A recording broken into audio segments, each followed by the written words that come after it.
नवरा भाजपमध्ये, बायको त्यांना चिन्ह चोरलेलं घड्याळ. हा, आणि पुन्हा त्यांना विचारलं आता कस काय पार्टी वाढणार, कशाला वाढवायचं म्हणले. त्या आजीदादा टकोऱ्यातच दोंड आणून घेतला असं. ती कमी होतं म्हणून बरं झालं तुमच्या गावचे रहिवासी नाहीत राणा पाटील, नाहीतर सरपंच राणा पाटील, उपसरपंच हा, आणि ग्रामपंचायतचा सदस्य हा, चलू द्या तुमची पंचायत पुन्हा बेस्ट. आहार कारखाना नाही, संस्था नाही, 24 तास मधला 24 तास वेळ फक्त सामान्य लोकांसाठी आहे आणि म्हणून मी वेळ देऊ शकतो. आता माझ्या वेळ देण्यावर जर कुणाला अडचण असेल तर त्याच्याबद्दल मला काही सांगायचं. समजा मी 24 तास देत असेल, तुम्ही 48 द्या, पण माझ्या फोनमुळे जर एखाद्या माणसाचा जीव वाचत असेल आणि त्याला जर तुम्ही हसत असाल चिल्लर काम आहे म्हणून, तर या चिल्लर कामाचा हिशोब लोक येणाऱ्या 7 तारखेला मतदानाच्या रूपाने घेतील.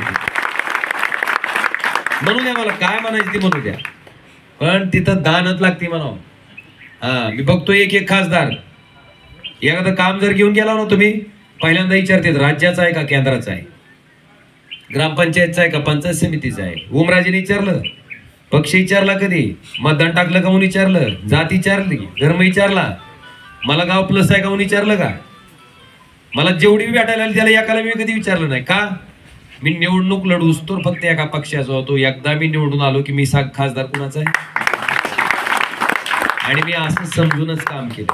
मी कधीही कुणाला वैयक्तिक त्रास द्यायचं काम माझ्याकडे अधिकार आहेत म्हणून माझ्या आयुष्यात केलं नाही. जेवढं काय केलं असेल तर चांगलंच कसं करता येईल आणि चांगलंच कसं होईल ह्याच भावनेतनं मी अखंड 5 वर्ष वागलेलो आहे, राहिलेलो आहे. आता वो अगर भाजपा में आया तो उसको साथ.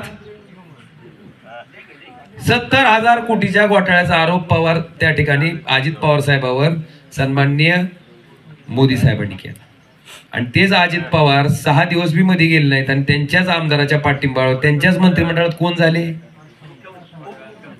उपमुख्यमंत्री. आणि खातं कोणचं, अर्थ खातं. का दिलं अर्थ खातं म्हणले, ह्यांच्या इतकं खायचं चांगलं कुणाला माहित नाही. हा, ही अशी गत आहे सगळी. आणि महागाई तर बहुत कम होईल.